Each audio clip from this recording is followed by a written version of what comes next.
வணக்கம். சிவாஜினி ஸ்ரீதரன். தகவல் 491. மனக்கவலையை தீர்க்கும் அருவியின் சத்தம். நீர்வீழ்ச்சிகள் ஏன் இவ்வளவு மனதை கவர்கின்றன? நீர்வீழ்ச்சிக்கு அருகில் நின்று பார்த்த அனுபவம் இருந்தால் அதன் சத்தம் ஒரு இசை மாதிரி கேட்கும். மேலிருந்து கீழ் விழும் நீர் காற்றோடு கலந்து எழும் அந்த சத்தம் மனசுக்கு ஒரு அமைதியையும் கொடுக்கும்.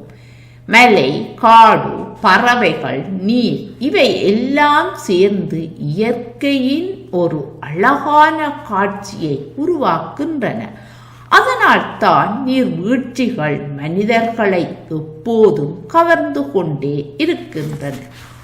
உலகத்தில் பல உயரமான நீர்வீழ்ச்சிகள் உள்ளன.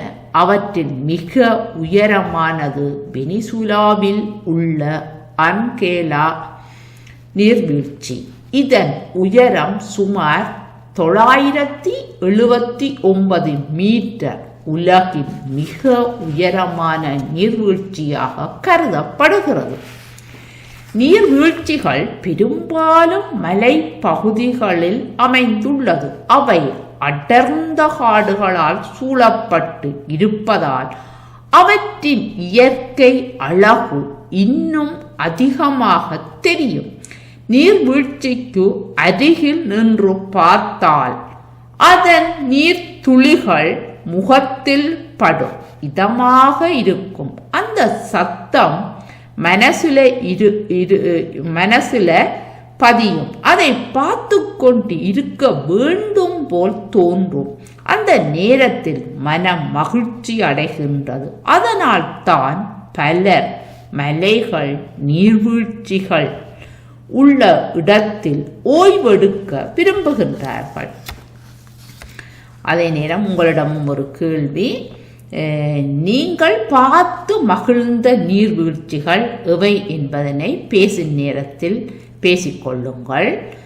நானும் பல நீர்வீழ்ச்சிகள் பார்த்திருக்கின்றேன். கனடாவில் உள்ள நயாகரா போல்ஸ் பார்த்துருக்கிறேன். சுவிட்சர்லாந்திலும் ஒரு நீர்வீழ்ச்சி இருக்குது, சப்போஸ் அல்ல, அதுவும் பார்த்திருக்கிறேன்.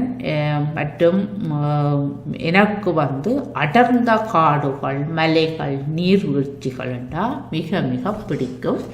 அதை பார்த்து கொண்டே இருக்கணும் போலதான் தோன்றும். ஆகவே நீங்களும் பேசும் நேரத்தில் பேசிக்கொள்ளுங்கள். நாங்கள் மீண்டும் சந்திப்போம். நன்றி, வணக்கம்.